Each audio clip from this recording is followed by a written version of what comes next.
से मीडिया। चिंता ये हो रही है कि आखिरकार आने वाले दिनों में क्या तस्वीर होगी, क्योंकि शेयर मार्केट ने भी 28 साल का रिकॉर्ड तोड़ा है गिरने में। इसकी किस तरह के बुरे असर थी और नीति आयोग ने अपनी उस रिपोर्ट में खुद स्वीकार किया है। नीति आयोग जो 2014 में मोदी जी के सत्ता में आने के बाद योजना आयोग को समाप्त करके खत्म करके भारतीय जनता पार्टी की सरकार ने बनाया था। तो नीति आयोग ने अपनी 18 राज्यों की जो रिपोर्ट दी है वो ये इतनी गंभीर है कि आप चौंक जाएंगी। उन्होंने कहा है कि 3-4 वर्षों में 2021 में इन 18 राज्यों की जो थी स्थिति वो 6.5 लाख करोड़ रुपए का कर्ज उन पे था, इन 18 राज्यों पे।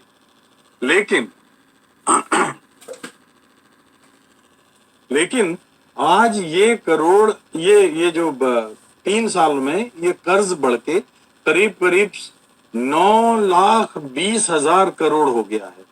तो इसका अर्थ आप ये अंदाजा लगा सकते हैं कि देश की आंतरिक वित्तीय सेहत कितनी खराब है। आप जो संदर्भ दे रही थी, मैं राष्ट्रीय संदर्भ में भी आपको बताना चाहता हूं कि जब देश आजाद हुआ और तब से लेके लगातार 2014 तक यानी भारतीय जनता पार्टी की मोदी सरकार आने तक, इसमें 5 वर्ष जो इससे पहले के जो थे 5 वर्ष अटल बिहारी वाजपेयी के थे की सरकार हुकूमत के थे। 96 से लेकर 99 तक मिलीजुली सरकारें आती रही, यानी देवेगौड़ा प्राइम मिनिस्टर बने, इंदर कुमार गुजराल प्राइम मिनिस्टर बने। इससे पहले 89 से 91 तक वीपी सिंह प्राइम मिनिस्टर बने, चंद्रशेखर प्राइम मिनिस्टर बने, और इससे पहले 77 से 80 तक मोरारजी देसाई प्राइम मिनिस्टर थे, चंद्रशेखर प्राइम मिनिस्टर बने।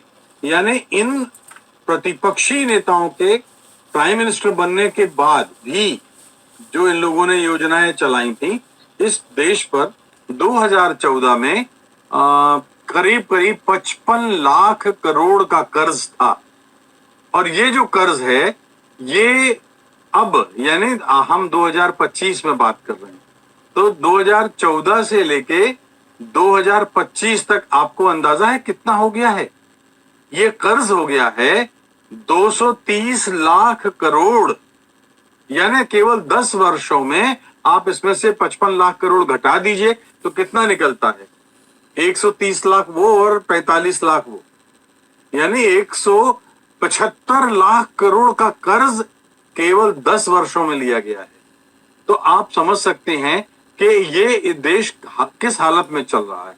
और ये तब है जबकि हमें लगातार 3 वर्षों से रशिया से बहुत ही रियायती दरों पर डीजल, पेट्रोल, कच्चा ईंधन मिल रहा है, कच्चा तेल मिल रहा है, और हम उस तेल को यूरोपीय देशों को बेच करके उतना मुनाफा कमा रहे हैं जितना इतिहास में हमने कभी नहीं कमाया।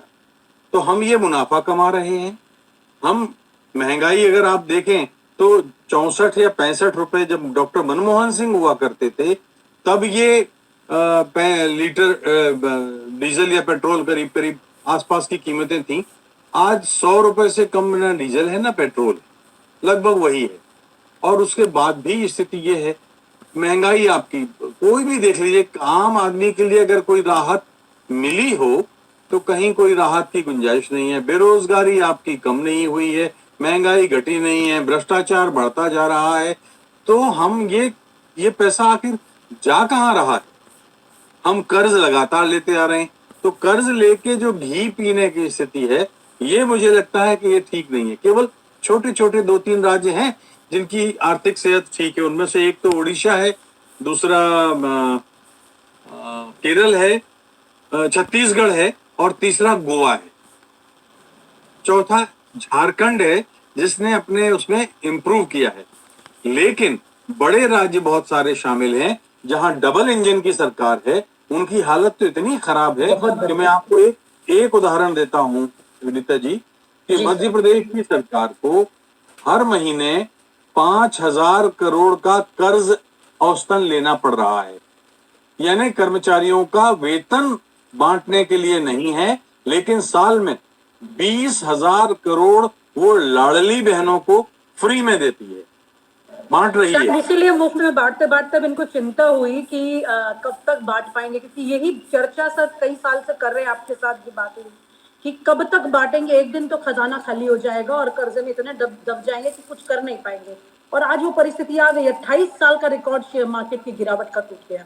इस तरह की परिस्थितियां सामने है। अब आगे क्या होगा सर, ये कितनी खौफनाक परिस्थिति, क्योंकि आर्थिक भूकंप है, लोग इसे समझ नहीं रहे हैं, ये आर्थिक भूकंप है बहुत बड़े स्तर का। देखिए, आपने ठीक कहा, हर चीज की एक सीमा होती है विनीता।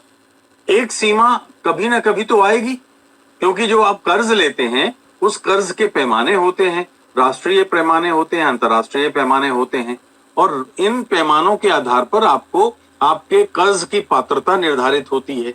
ये सीमा कभी तो आएगी जब कोई एजेंसी ऐसा कहेगी कि श्रीमान भारत जी, अब हम आपको कर्ज नहीं दे सकते, श्रीमान प्रदेश जी, हम आपको अब लोन नहीं दे सकते।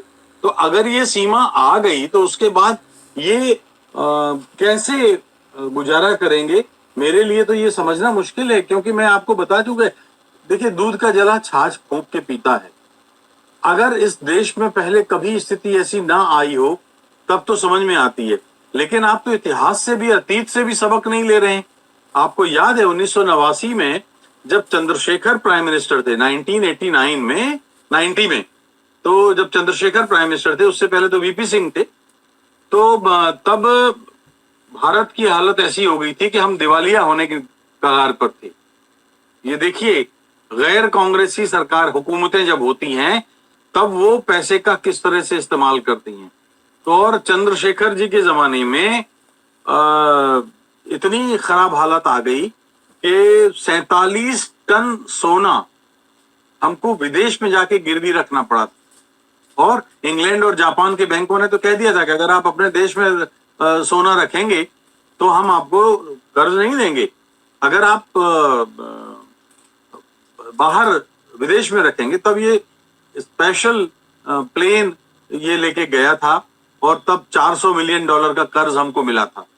और देखिए कि जब डॉक्टर नरसिंह राव आए और डॉक्टर मनमोहन सिंह को उन्होंने फाइनेंस मिनिस्टर बनाया, तो डॉक्टर मनमोहन सिंह की वो नीतियां थी कि न केवल जो गिरवी रखा था सोना वो वापस आया, और उसके अलावा देश इस मजबूत हालत में उन्होंने पहुंचाया कि जब 2014 की स्थिति, आर्थिक सेहत, अब चूंकि लंबा समय लगेगा, मैं आंकड़ों में अगर जाऊंगा तो हमारे दर्शक हो सकता है बोर हो जाएं। मनमोहन सिंह ने ये कहा भी था, इनकी पॉलिसीज को लेकर के बोला था कि सही नहीं जा रहे हैं, ये बहुत खतरनाक स्थितियां पैदा होंगी। आज वो नहीं है इस दुनिया में, लेकिन उनकी बात सही साबित हो रही है।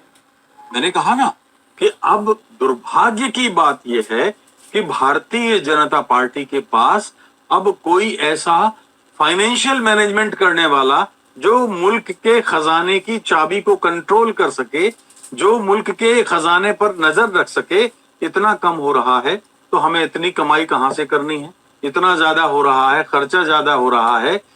निर्मला सीतारमण वित्त मंत्री के रूप में लगातार उनको रखा गया और वो अपनी एक नाकाम वित्त मंत्री साबित हुई हैं। भारत के इतिहास में इतनी असफल वित्त मंत्री कोई दूसरी नहीं हुई या दूसरा नहीं हुआ।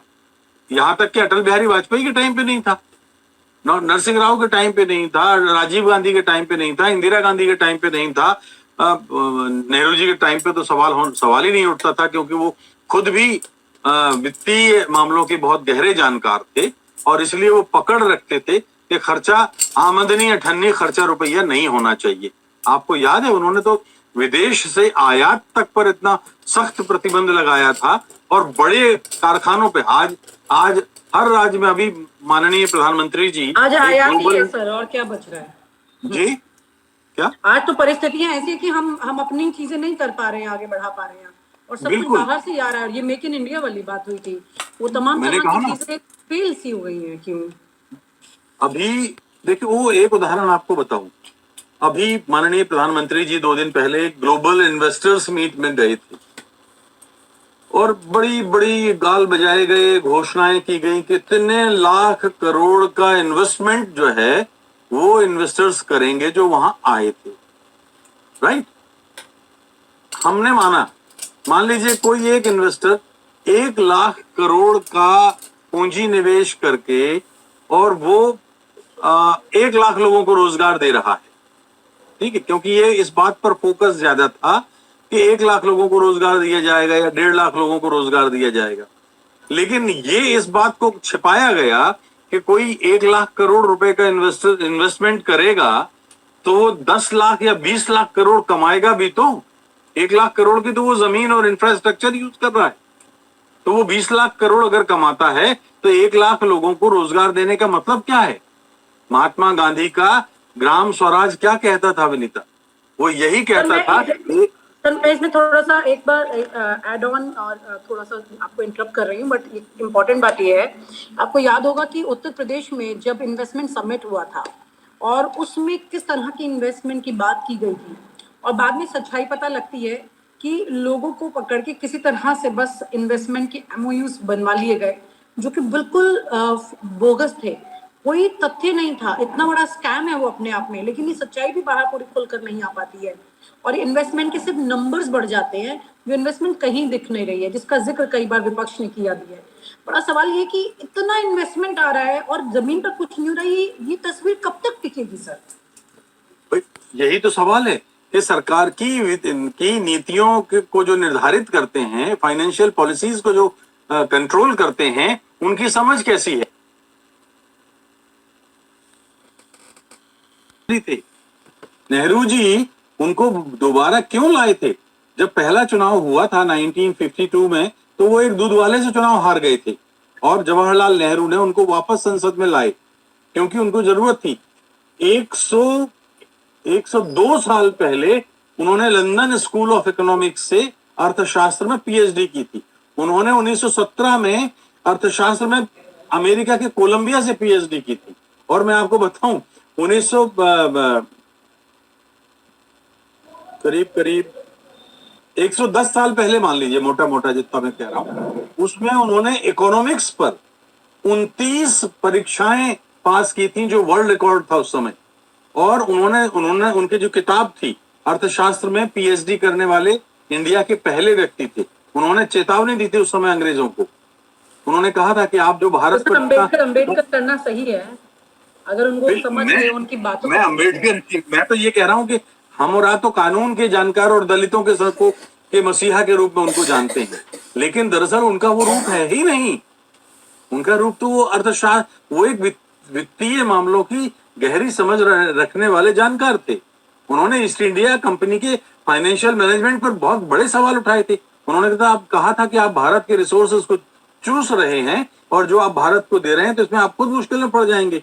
उन्होंने रुपए की ब्रिटिश इंडिया में प्रांतों में रुपए की जो स्थिति थी उस पर एक लंबा चिट्ठी लिखी थी और लंदन में उसका ऑनर करते थे। आज भी अनेक देश डॉक्टर भीमराव अंबेडकर के उस वित्तीय जानकारी को, उस वित्तीय ज्ञान को याद करते हैं और अपने देश के वित्तीय संकटों से उबरते हैं।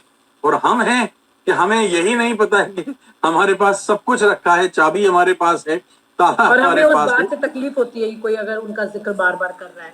असल बात तो यह है कि उनको बार बार पढ़ने की जरूरत है, जैसा कि जिक्र आज आपने किया सर। शायद इसी से ये पता लग जाए कि आने वाले समय में जो आर्थिक परिस्थितियां शुरुआत हो चुकी है जिसकी, और जो डूबने वाली है, उसमें कहीं तो कुछ नाव डूबने से बच सकती है। बहुत बहुत शुक्रिया sir. Thank you so much for sharing your such an important information. Thank you sir.